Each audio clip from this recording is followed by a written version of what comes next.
मी हे निश्चित माझ्या वतीने नक्की सांगू शकतो.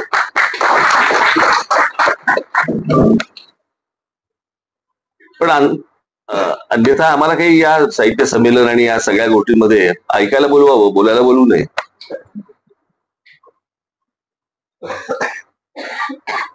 पण महाराष्ट्रातले साहित्यिक मी गेले अनेक वर्ष मी पाहत आलो, कवी पाहत आलो.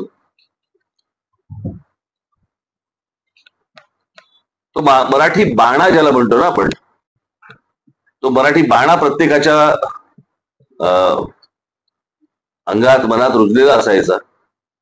आणि योग्य वेळी जे ठणकावून सांगणे राजकारण्यांना बिघडलेल्या एकूणच सांस्कृतिक आणि बाकीच्या सगळ्या गोष्टींना जे ठणकावून सांगण्याची जी धमक हिंमत जी काही वर्षांपूर्वी जी होती, मला ती आज मला कुठेतरी कमी दिसते असं निश्चित वाटतंय. आजचा महाराष्ट्राचा झालेला सगळा खेळ, महाराष्ट्राचं झालेलं, नेहमी परवा दिवशीच एक ते महाराष्ट्राची खरं तर सर्कस झाली. कोणी विदूषकी चाळे करतंय, कोणी मंत्रालयात जाळ्यांवरती उड्या मारतंय.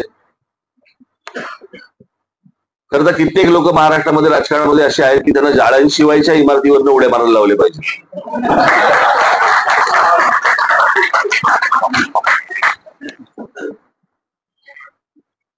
पण ज्या प्रकारची भाषा महाराष्ट्रामध्ये सध्या राजकारणामध्ये वापरली जाते किंवा ज्या प्रकारच्या गोष्टी कशाला काही दरबंद नाही अशा प्रकारच्या गोष्टी ज्या महाराष्ट्रामध्ये होत आहेत, तिथे त्यांना कान धरून त्यांना जमिनीवरती आणणं आणि त्यांना शिकवणं, समजवणं, सांगणं हे मला असं वाटतं तुमचं सगळ्यात मोठं कर्तव्य आहे असं मी मानतो. तुमच्याकडे ती त्या अधिकारवाणीने तुम्ही बोलू शकता, सांगू शकता. आणि एक गोष्ट सांगतो, मग आम्ही बोललो तर ते ट्रोल होतं. ट्रोलचा विचार तुम्ही नसतो करायचा. मुळात पहिल्यांदा आपण काय बोललोय, मी आजपर्यंत सांगतो, मी आजपर्यंत जेवढी भाषणं दिली आहेत, मुलाखती दिली आहेत, काय जे काय बोलायचं ते बोललोय. ज्याच्यावरती ज्यावेळेला त्या सोशल मीडियावरती जेव्हा त्या गोष्टी येतात, मी कधीही वाचत नाही माझ्याबद्दल त्या लोक काय म्हणतायत, मी कधीही वाचायला जात नाही, त्या भानगडीतच जात नाही. मी माझं बोलून झालंय ना, विषय संपला. आणि मी काय कुठच्या गोष्टींचं क्लॅरिफिकेशन द्यायला जात नाही. मी एक फार छान अब्राहम लिंकन यांचं एक वाक्य फार छान वाचलं होतं. आणि लिंकन असं म्हणाले होते की कधीही क्लॅरिफिकेशन द्यायला जाऊ नका,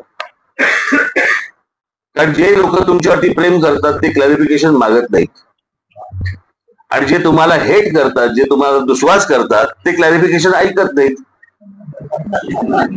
त्याच्यामुळे क्लॅरिफिकेशन द्यायला जाता कशाला. मला असं वाटतं साहित्यिकांनी ती भूमिका आत्ताचा महाराष्ट्र पाहता, मला असं वाटतं ज्या प्रकारे आपण नेहमी म्हणत आलो की महाराष्ट्र हा देशाला दिशा देणारा महाराष्ट्र आहे, त्या महाराष्ट्राची राजकीय भाषा इतकी खालच्या थराला गेलेली आहे, इतक्या खालच्या थराला जाऊन लोक बोलतायत आणि ह्यांना समजवणारं कोणी नाही. ज्या महाराष्ट्रातले ज्याला बुजुर्ग म्हणावं तेच त्यांच्या आहारी लागलेले आहेत. याहून अजून पुढे काय बोलायचं. आणि मला असं वाटतं ही जबाबदारी साहित्यिकांनी हातामध्ये घेणं गरजेचं आहे. साहित्य संमेलन होत राहतील, पुस्तकं येत राहतील, आम्ही वाचत राहू, पुढे जात राहू. पण ज्याला आपण अशा प्रकारची एक सामाजिक चळवळ ही साहित्यिकांनी उभी करणं मला खूप महत्वाचं वाटतं, गरजेचं वाटतं.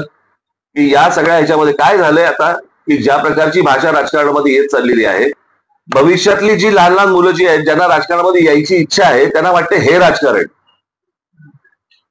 ही भाषा म्हणजे राजकारण. आणि आता काय झालंय की या सगळ्या ह्याच्यात हे सगळे चॅनलवाले यांनी खरं तर याचं म्हणजे महाराष्ट्राचं अधपतन होण्याचं सगळ्यात मोठं जर काही श्रेय कोणाला जात असेल तर ह्या लोकांना जातं. कारण जे लोक वाटेल ते बोलतात ते हे लोक दाखवतात. यांनी ज्या दिवशी दाखवायचं बंद करतील त्या दिवशी हे सगळं बंद होईल. पण मला असं वाटतं की या राजकारण्यांना कुठेतरी एक चार खडे बोल सुनावण्याचं काम साहित्यिकांनी भविष्यामध्ये करावं. साहित्य संमेलन होत राहतील, ह्या चळवळी होत राहतील, ज्याच्यासाठी आम्ही काय करायचंय एवढं फक्त तुम्ही सांगायचं असतं आणि आम्ही ते फक्त करायचं असतं. आज मला या कार्यक्रमाला इथे बोलवलं, मला बोधचिन्हाचं निवड करायला सांगितली. मी बाकीची जी बोधचिन्ह ज्यांची झाली होती त्यांची मी दिलगिरी व्यक्त करतो, त्यांना वाईट वाटू नये, कारण ती खूप होती हो. त्यातल्या त्यात महाराष्ट्राचं प्रतीक म्हणून मला असं वाटतं की एक राजमुद्रा आणि महाराष्ट्राचं पेन ही गोष्ट त्याच्यामध्ये यावी असं मला त्या बोधचिन्हात वाटलं. आणि ते बोधचिन्ह आज आपल्या समोर इथे सर्वांच्या साक्षीने प्रकाशित झालं.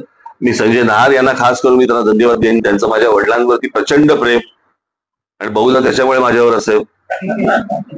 पण संजय, आपण एखाद्या गोष्टीची चळवळ उभी राहते, ती चळवळ नुसतीच उभी राहत नाही, माणूस चळवळायला लागतो. तसं संजय नहार हा स्वतः माणूस चळवळे आहे आणि त्याच्यातनं आज त्याची एक मोठी संस्था काश्मीर पासून अनेक ठिकाणी काम करतायत. मी संजय यांना मी मनपूर्वक धन्यवाद देईन, त्यांचे आभार मानेन की मला त्यांनी आजच्या या कार्यक्रमासाठी म्हणून ऐतिहासिक वास्तूमध्ये मला बोलवलं, त्याबद्दल मी त्यांचे आभार मानतो. सर्व साहित्यिकांनी मला इथे हसून स्वागत केलं, त्याबद्दल मी सर्वांचे मी आभार मानतो. आमच्याकडनं फार त्रास होणार नाही भविष्यामध्ये याची, की तुम्हाला माझ्याकडनं खात्री देतो आणि आपण सर्वांची मी रजा घेतो. धन्यवाद. जय हिंद, जय महाराष्ट्र.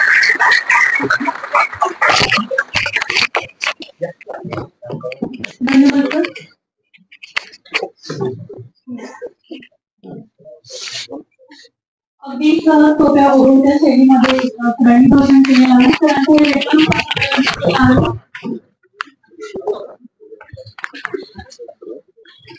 मराठीची एक कविता मी तो सादर करते.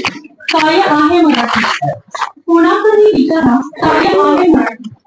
पहाटे आलेली प्रसन्न जाग आहे मराठी, गदगदा मशालीची आग आहे मराठी. शिवभक्तांच्या गळाची उन्हाळ्याची माळ आहे मराठी.